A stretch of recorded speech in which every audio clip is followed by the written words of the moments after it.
Government senior secondary school जटलाना की तरफ से आप सभी को नमस्कार।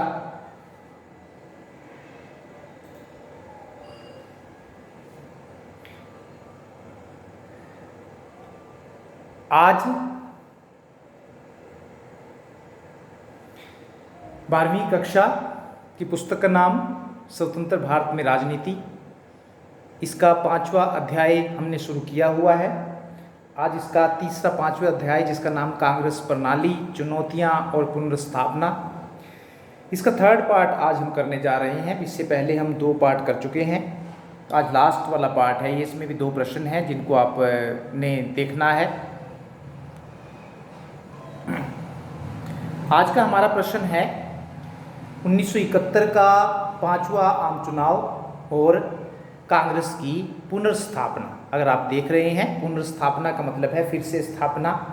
थोड़ा सा पिछले वाले 2 भागों में जो हमने किया है वो बता देते हैं। पहले भाग में हमने उत्तराधिकार का प्रश्न कराया था कि कैसे जब जवाहरलाल नेहरू की मृत्यु हुई तो लाल बहादुर शास्त्री देश के प्रधानमंत्री बने और उन्होंने बहुत थोड़े समय के लिए शासन किया। उसके बाद श्रीमती इंदिरा गांधी देश की प्रधानमंत्री बनी। दूसरे में हमने कांग्रेस में विभाजन कराया था। 1967 में जब चुनाव हुए तो तब तक वो कांग्रेस नहीं रही थी। कई 9 राज्यों में करीब अपना वो चुनाव हार गई थी और केंद्र स्तर पर भी उसको भारी बहुमत प्राप्त नहीं हुआ था। तो इस प्रकार 1969 एक ऐसा टाइम आया जब कांग्रेस का विभाजन हो गया और कांग्रेस 2 दलों में बट गई। एक कांग्रेस जो सिंडिकेट वाली थी वो कांग्रेस ओ हो गई और जो श्रीमती इंदिरा गांधी वाली थी वो कांग्रेस आर हो गई। तो इससे आप अनुमान लगा सकते हैं कि जब कांग्रेस 2 भागों में बट गई तो जो कांग्रेस का बहुमत था लोकसभा में वो नहीं रहा, कांग्रेस अल्पमत में आ गई। तो इसलिए हम ये कह सकते हैं कि जब कांग्रेस अल्पमत में आ गई तो कैसे श्रीमती इंदिरा गांधी ने अपनी सरकार को बचाए रखा और कैसे फिर नया चुनाव हुआ, ये जानने की इसमें आज हम कोशिश करेंगे। 1971 का 5वां आम चुनाव और कांग्रेस की पुनर्स्थापना। 1969 में कांग्रेस में विभाजन के कारण श्रीमती इंदिरा गांधी की सरकार अल्पमत में आ गई। अल्पमत समझते हैं कि सरकार के पास इतनी संख्या नहीं थी जिसके कारण वो अपना लोकसभा में अपना बहुमत सिद्ध कर सके। अल्पमत में आ गई, लेकिन फिर भी उन्होंने डीएमके और भारतीय कम्युनिस्ट पार्टी के समर्थन से अपनी सरकार को बचाए रखा। हालांकि अल्पमत में आ गई थी, लेकिन ये जो 2 पार्टियां थी इनको बाहर से इन्होंने कांग्रेस को समर्थन दे दिया, श्रीमती इंदिरा गांधी को। तो उन्होंने जैसे तैसे करके अपनी सरकार को बचाए रखा। दिसंबर 1970 में उन्होंने 15 महीने पहले ही लोकसभा को भंग कर दिया। समझ रहे होंगे आप कि अभी काफ़ी टाइम पड़ा था जो नई लोकसभा गठन करने के लिए, लेकिन जब सरकार चलाने मुश्किल आई और बाहरी समर्थन से सरकार टिकी होती है तो उसको चलाने में बड़ी कठिनाइयों का सामना करना पड़ता है।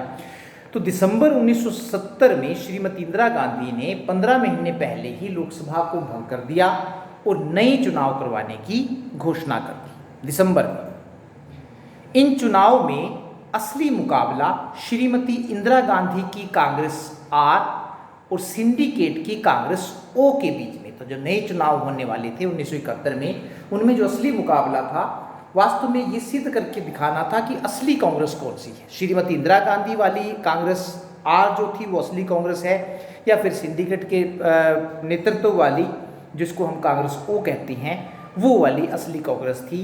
तो दोनों में ये तय करना था मेन चुनाव का इनका मकसद जो था। विरोधी दलों का इंदिरा गांधी के खिलाफ एकजुट होना। अब आप समझ गए होंगे, क्योंकि जब कांग्रेस आर जब सिंडिकेट वाला जो दल था वो श्रीमती इंदिरा गांधी या कांग्रेस से अलग हो गया तो हम ये कह सकते हैं कि वो किसी भी तरह से श्रीमती इंदिरा गांधी को हराना चाहते थे। बाकी दूसरे विरोधी दल तो उनके है ही थे। विरोधी दलों का इंदिरा गांधी के खिलाफ एकजुट होना। 1971 के लोकसभा चुनाव के समय लगभग सारे विरोधी दल श्रीमती इंदिरा गांधी के खिलाफ एकजुट हो गए। उनका मकसद था किसी भी तरह से श्रीमती इंदिरा गांधी को दोबारा सत्ता में नहीं आने देना। तो जितने भी विरोधी दल थे वो सारे के सारे श्रीमती इंदिरा गांधी के खिलाफ एकजुट हो गए। इन चुनाव में कांग्रेस ओ जो सिंडिकेट वाला था, कांग्रेस ओ ने गैर कांग्रेसी दलों के साथ मिलकर एक चुनावी गठबंधन बनाया जिसे ग्रैंड अलायंस या महाजोत कहा जाता है। ये याद रखना आपने कि कौन से चुनाव में ग्रैंड अलायंस बनाया गया था श्रीमती इंदिरा गांधी के गठबंधन के खिलाफ या श्रीमती इंदिरा गांधी के चुनाव के खिलाफ। तो वो है 1971 का चुनाव, जिसको हम इन चुनाव में कांग्रेस ओ ने गैर कांग्रेसी दलों के साथ मिलकर एक चुनावी गठबंधन बनाया जिसे ग्रैंड अलायंस या महाजोत कहा जाता है। लेकिन इस गठबंधन के पास मतदाताओं को रिझाने के लिए कोई खास कार्यक्रम नहीं था। उनका केवल एक ही नारा था, इंदिरा हटाओ। ये भी आता है कई बार कि इंदिरा हटाओ का नारा कौन से चुनाव में दिया गया, 5वें लोकसभा के चुनाव में, 1971 के लोकसभा के चुनाव में। तो इन जो विरोधी दल थे, जो श्रीमती इंदिरा गांधी के खिलाफ एकजुट हो रहे थे, उनके पास मतदाताओं को रिझाने के लिए कोई कार्यक्रम नहीं था। ये बात स्पष्ट आपको समझ में आ गई होगी। बस उनका सिर्फ एक ही नारा था कि अब की बार श्रीमती इंदिरा गांधी को प्रधानमंत्री नहीं बनने देना है, इसलिए उन्होंने नारा दिया, इंदिरा हटाओ। इंदिरा गांधी का गरीबी हटाओ का नारा। अब इंदिरा गांधी ने उसी इंदिरा हटाओ के नारे के विरोध में कौन सा नारा दिया, वो था गरीबी हटाओ का नारा। 1971 के चुनाव में श्रीमती इंदिरा गांधी ने गरीबी हटाओ का नारा दिया।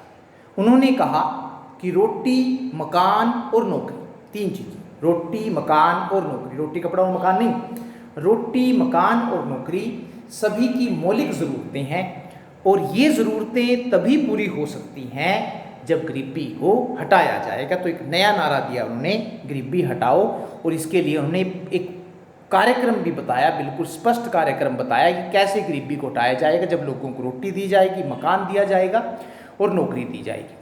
गरीबी को केवल तभी हटाया जा सकता है, कैसे हटाया जा सकता है, उन्होंने इसका एक पूरा एक स्पष्ट कार्यक्रम दिया, जब नंबर 1 राजाओं के प्रीवी पर्स को समाप्त किया जाएगा। प्रीवी पर्स मैंने आपको पिछले इसी अध्याय में बताया है। प्रीवी पर्स क्या था कि जब 565 देशी रियासतों को भारत में मिलाया गया था, तो राजाओं को ये भरोसा दिलाया गया था कि उनको निजी संपत्ति रखने का अधिकार दिया जाएगा, साथ ही सरकार उनको पेंशन भी देगी। इस व्यवस्था को ही प्रीवी पर्स कहा जाता है। लेकिन श्रीमती इंदिरा गांधी राजाओं को पेंशन देने के खिलाफ थी, तो उन्होंने ये सोचा कि राजाओं को पेंशन देने से बढ़िया है कि गरीबों को वो पैसा बांट दिया जाए ताकि उनकी गरीबी दूर हो सके। तो गरीबी को कैसे हटाया जाएगा, सबसे पहले उन्होंने कहा कि राजाओं के प्रीवी पर्स को समाप्त किया जाएगा। जब नंबर 2, उद्योगों में मजदूरों की हिस्सेदारी बढ़ाई जाएगी, मतलब समाजवाद की तरफ उनका झुकाव था। नंबर 3, संपत्ति की सीमा तय की जाएगी। संपत्ति की सीमा तय करने का मतलब है कि जिस व्यक्ति के पास ज़्यादा ज़मीन है या ज़्यादा संपत्ति, तय कर दिया जाएगा कि आपके पास इतने हेक्टर ज़मीन होगी, जो बाकी हेक्टर ज़मीन जो होगी या बाकी जो एकड़ में ज़मीन होगी वो आपसे ले ली जाएगी और वो गरीबों में बांट दी जाएगी। उसको कहते हैं संपत्ति की सीमा तय की जाएगी। और नंबर 4 था, भूमिहीन किसानों को ज़मीन दी जाएगी। जो संपत्ति के पूंजीपति थे, जिनके पास बहुत ज़्यादा संपत्ति थी, वो ज़मीन एक तय सीमा करके उसके बाद जो बचेगी वो भूमिहीन श्रमिकों के बीच बांट दी जाएगी। तो ये 4 बातें उन्होंने बताई कि किस तरह से गरीबी दूर की जाएगी। तो इससे ये क्लियर हो जाता है कि जो विरोधी दल थे उनके पास कोई कार्यक्रम नहीं था। जैसे श्रीमती इंदिरा गांधी ने स्पष्ट कार्यक्रम बताया कि गरीबी हटाओ, और गरीबी हटाने के लिए उन्होंने एक स्पष्ट कार्यक्रम की रूपरेखा भी दी, जिससे जो मतदाता था वो ज़्यादा प्रभावित हुआ। इन सब के लिए, और इसके लिए क्या करना पड़ेगा कि कैसे प्रीवी पर्स को समाप्त किया जाएगा, कैसे उद्योगों में मजदूरों की हिस्सेदारी बढ़ाई जाएगी, कैसे संपत्ति की सीमा तय की जाएगी और कैसे भूमिहीन किसानों को ज़मीन दी जाएगी। तो इसके लिए क्या करना पड़ेगा, इन सब के लिए संविधान में संशोधन करना पड़ेगा। और संविधान में संशोधन तभी किया जा सकता है जब कांग्रेस को संसद में पूर्ण बहुमत मिलेगा। अगर कांग्रेस सत्ता में नहीं आई, श्रीमती इंदिरा गांधी सत्ता में नहीं आई, तो ये सारी बातें नहीं हो सकती। तो इसलिए उन्होंने कहा कि इसके लिए ये ऐसा तभी हो सकता है जब संविधान में संशोधन किया जाएगा, और संविधान में संशोधन कांग्रेस तभी कर सकती है जब उसे पूर्ण बहुमत मिलेगा। गरीबी हटाओ के नारे का किसानों, क्योंकि किसानों को भी मिल रहा था, मजदूरों को उद्योगों में हिस्सेदारी मिल रही थी, गरीबी हटाओ के नारे का किसानों, मजदूरों, दलितों, अल्पसंख्यकों और बेरोजगार नवयुवकों पर विशेष प्रभाव पड़ा, और उन्होंने इस नारे से प्रभावित होकर श्रीमती इंदिरा गांधी को वोट दी। तो ये बात आपको स्पष्ट हो गई होगी। तो एक तरफ तो कह रहे थे कि जो विरोधी दल थे इंदिरा हटाओ, और दूसरी तरफ इंदिरा गांधी, श्रीमती इंदिरा गांधी एक कार्यक्रम लेकर आई थी गरीबी हटाओ। तो इससे लोगों को लगा कि ये जो प्रधानमंत्री बनने जा रही है महिला, ये वास्तव में उनकी गरीबी को दूर करना चाहती है, और दूसरी तरफ विरोधी दल उसको हटाना चाहते थे। तो अब ये तय करना मतदाता के लिए बड़ा आसान था कि ऐसी जो महिला है उसको हम क्यों हटाएं, क्योंकि वो तो हमारी गरीबी दूर कर रही है। तो गरीबी हटाओ के नारे का किसानों, मजदूरों, दलितों, क्योंकि यही समाज के दबे कुचले लोग हैं, अल्पसंख्यकों और बेरोजगार नवयुवकों पर विशेष प्रभाव पड़ा, और उन्होंने इस नारे से प्रभावित होकर श्रीमती इंदिरा गांधी को वोट दिए। 1971 के चुनाव परिणाम, अब आप चुनाव परिणाम से समझ गए होंगे कि किसकी जीत होगी। विरोधी दल की हो ही नहीं सकती कि उनके पास तो सिर्फ एक ही नारा था, इंदिरा हटाओ, लेकिन श्रीमती इंदिरा गांधी के पास लोगों को रिझाने के लिए एक स्पष्ट कार्यक्रम था। तो परिणाम अपने आप पता लग जाएंगे। 1971 के चुनाव परिणाम, 1971 के चुनाव परिणामों ने सभी को हैरान कर दिया। किसी को भी उम्मीद नहीं थी कि इंदिरा गांधी की पार्टी कांग्रेस आर को इतनी ज्यादा सीटें मिलेगी। इन चुनाव में कांग्रेस आर को लोकसभा में 352 सीटें मिली। याद रखना है, 5वें लोकसभा के चुनाव में इंदिरा गांधी की कांग्रेस आर को कितने 552 सीटें मिली। दूसरी ओर कांग्रेस ओ को केवल 16 सीटें मिली। तो इससे आप अनुमान लगा सकते हैं कि कितने भारी बहुमत से श्रीमती इंदिरा गांधी जीत कर आई थी और किस तरह से ये सिद्ध हो गया था। इन चुनाव परिणामों ने यह सिद्ध कर दिया कि जनता के नज़रों में इंदिरा गांधी की पार्टी ही असली कांग्रेस है। यहाँ से स्पष्ट हो गया था कि कांग्रेस ओ जो है वो असली कांग्रेस नहीं है, बल्कि श्रीमती इंदिरा गांधी की जो कांग्रेस आर है वास्तव में वही असली कांग्रेस है।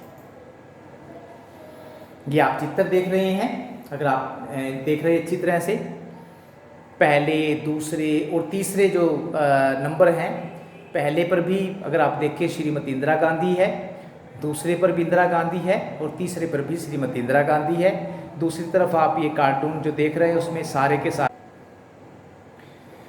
दूसरी तरफ सारे के सारे विरोधी दल के जो लोग हैं वो दिखा रखे हैं। नीचे लिख रखे हैं आई कांट बिलीव इट, मैं इस पर विश्वास नहीं कर सकता। I thought I was coming first, you second and he third. The grand finish का नामक कार्टून में 1971 के आम चुनाव के परिणामों पर टिप्पणी की गई है। तो ये दिखा रखा है कि सभी के सभी स्थानों पर श्रीमती इंदिरा गांधी ने कब्जा कर लिया था। गरीबी हटाओ की राजनीति क्या थी, ये भी एक इम्पॉर्टेंट क्वेश्चन है, कई बार आ जाता है, तो इसको भी जानना जरूरी है। वैसे आपको समझ में आ गया होगा गरीबी हटाओ का नारा किसने दिया था, तो इस पर आप लिख सकते हैं, लेकिन फिर भी आपको दोबारा फिर करा देते हैं। 1971 के चुनाव में श्रीमती इंदिरा गांधी ने गरीबी हटाओ का नारा दिया था। ये सभी को क्लियर हो गया होगा कि कौन से चुनाव में दिया गया था। उन्होंने कहा कि रोटी, मकान और नौकरी सभी की मौलिक ज़रूरतें हैं और ये ज़रूरतें तभी पूरी हो सकती हैं जब गरीबी को हटाया जाएगा। इस नारे से प्रभावित होकर लोगों ने श्रीमती इंदिरा गांधी को वोट दिए और कांग्रेस की सरकार बनी। अब की गरीबी भी हटानी थी। कांग्रेस सरकार ने इस नारे को व्यवहारिक रूप देने के लिए बाद में जब सरकार बनी तो जो नारा दिया गया था, लोगों को जो दिखाया गया था, जिसको पूरा करना था, तो उसको व्यवहार में भी लेकर आना था। तो इस नारे को व्यवहारिक रूप देने के लिए 1971 में 20 सूत्री कार्यक्रम तैयार किया गया। इसके अंतर्गत गरीबी को दूर करने के लिए कई कदम उठाए गए। एक 20 पॉइंट का प्रोग्राम कहते थे, तो कई कदम उठाए गए, लेकिन 1971 में भारत पाक युद्ध होने के कारण तथा कीमतें बढ़ जाने के कारण गरीबी हटाओ के लिए जो धनराशि रखी गई थी उसमें कटौती करनी पड़ी। जो पैसा रखा गया था, जब युद्ध आ जाता है तो सारा का सारा पैसा जो है देश के विकास पर न लगाकर युद्ध पर लगाना पड़ता है। तो जो गरीबी के लिए पैसा रखा गया था वो धनराशि जो रखी गई थी उसमें कटौती करनी पड़ी। जिससे गरीबी हटाओ कार्यक्रम को गहरा धक्का लगा, जिसके कारण गरीबी हटाओ का नारा केवल नारा बनकर रह गया। तो इस प्रकार जो श्रीमती इंदिरा गांधी ने सोचा था वो नहीं हो पाया। 1971 में हमारा, आप सभी को जानते हैं, पाकिस्तान के साथ युद्ध हुआ, जिसके कारण बांग्लादेश की स्थापना हुई थी।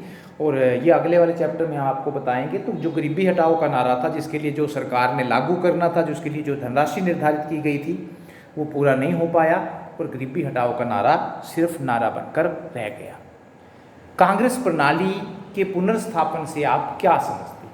क्योंकि कांग्रेस, श्रीमती इंदिरा गांधी ने दोबारा एक नई कांग्रेस की स्थापना की थी, तो कांग्रेस प्रणाली के पुनर्स्थापन से आप क्या समझते हैं? पुनर्स्थापन का अर्थ फिर से स्थापित करना है। ये क्लियर हो गया है कि श्रीमती इंदिरा गांधी ने 1971 के चुनाव में जो कांग्रेस खत्म हो गई थी, जो दो भागों में बट गई थी, और ये प्रश्न पैदा हो गया था कि कौन सी कांग्रेस वास्तव में असली कांग्रेस है, वो उन्होंने क्लियर कर दिया था कि श्रीमती इंदिरा गांधी वाली जो कांग्रेस है वही असली कांग्रेस है। तो पुनर्स्थापन का मतलब होता है फिर से स्थापित करना, किसी पार्टी को फिर से लोगों की नज़रों में ऊपर उठाना। 1971 के चुनाव में श्रीमती इंदिरा गांधी ने कांग्रेस पार्टी को न केवल जीवित किया बल्कि उसको फिर से स्थापित भी किया। इसलिए कई लेखकों ने इसे कांग्रेस के पुनर्स्थापन, रेस्टोरेशन ऑफ कांग्रेस का नाम दिया है। जो दोबारा फिर से स्थापित किया, जीवित ही नहीं किया बल्कि फिर से स्थापित भी किया। इसलिए कई लेखक जो हैं राजनीतिक विज्ञान के, वो इसे कांग्रेस के पुनर्स्थापन का नाम देते हैं। लेकिन अब कांग्रेस एक अलग प्रकार की पार्टी थी, जो पुरानी कांग्रेस से निम्नलिखित बातों, वो पुरानी वाली कांग्रेस नहीं रही थी, ये एक अलग प्रकार की कांग्रेस बन गई थी। क्योंकि पुरानी कांग्रेस में हमने देखा कि एक अलग प्रकार का गुट था, जिसको सिंडिकेट कहते थे, जिसका पार्टी पर पूरा नियंत्रण था, जो अपने आप को किंग मेकर समझते थे। इससे पहले भी हम देख चुके हैं कि किस प्रकार लोग कांग्रेस को वोट देते थे। तो जो नई कांग्रेस बनी थी, जो श्रीमती इंदिरा गांधी के नेतृत्व में बनी थी, वो निम्नलिखित बातों में भिन्न थी। कौन कौन सी बातें हैं? नंबर 1 है, नई कांग्रेस पूरी तरह से अपने सर्वोच्च नेता की लोकप्रियता पर आधारित। ये श्रीमती इंदिरा गांधी के टाइम से शुरू हुआ कि सिर्फ एक नेता के प्रति वो पूरी तरह से डेडिकेटेड हो गई, पूरी तरह से दृढ़ संकल्प हो गई। तो नई कांग्रेस जो थी वो पूरी तरह से अपने सर्वोच्च नेता की लोकप्रियता पर आधारित थी, यानी कि पूरी तरह से श्रीमती इंदिरा गांधी की लोकप्रियता पर आधारित थी। नंबर 2, पुरानी कांग्रेस का प्रभाव समाज के सभी वर्गों में था। हमने देखा है कांग्रेस को छात्र संगठन कहा था, समाज के सभी वर्गों के जो लोग थे वो उससे जुड़े हुए थे। लेकिन नई जो कांग्रेस, श्रीमती इंदिरा गांधी ने लोगों को जो रिझाने के लिए गरीबी हटाओ का जो नारा दिया था, वो सिर्फ खास लोगों के लिए था, गरीबों के लिए था। तो जो पुरानी कांग्रेस का प्रभाव था वो सभी वर्गों, समाज के सभी वर्गों में था। लेकिन नई कांग्रेस सिर्फ पिछड़े वर्गों, आदिवासियों और अल्पसंख्यकों में भी कौन, खासकर मुसलमानों पर निर्भर थी, क्योंकि इन्हीं वर्गों ने कांग्रेस को चुनाव में जितवाया था। तो ये सभी समाज के सभी वर्गों की पार्टी अब नहीं रही थी, बल्कि सिर्फ कुछ लोगों के संबंधित हो गई थी। नंबर 3, पुरानी कांग्रेस में हर किसी की राय का सम्मान होता था। आपने देखा होगा विचारात्मक गठबंधन कहते थे, सभी विचारों के लोग, कांग्रेस एक मंच था उनके लिए जहाँ पर वो अपने अपने विचार प्रकट करते थे। और लेकिन सामाजिक संगठन भी हमने उसको बताया है कि समाज के सभी वर्गों के लोग जुड़े थे, सभी विचारों के लोग जुड़े थे। लेकिन तभी उसमें कह रहे पुरानी कांग्रेस में हर किसी की राय का सम्मान होता था, चाहे राय भिन्न ही क्यों ना हो। लेकिन नई कांग्रेस उन लोगों से दूर होती चली गई जो उससे अलग राय रखते थे। सिर्फ उन्हीं लोगों की राय ली जाती थी जिनकी राय पार्टी के सर्वोच्च नेता से मिलती थी। जिन लोगों की राय पार्टी के सर्वोच्च नेता से नहीं मिलती थी, उसमें पार्टी में उसको शामिल नहीं किया जाता। तो समाज के सभी वर्गों को साथ लेकर चलने वाली पार्टी अब नहीं रह गई थी। समाज के सभी जिनकी राय अलग अलग थी, उनको लेकर चलने वाली पार्टी अब नहीं बन गई थी, बल्कि एक नेता की लोकप्रियता पर आधारित पार्टी ये बन गई थी। ये थी जो कांग्रेस की पुनर्स्थापना। थैंक यू, धन्यवाद बहुत बहुत आपका।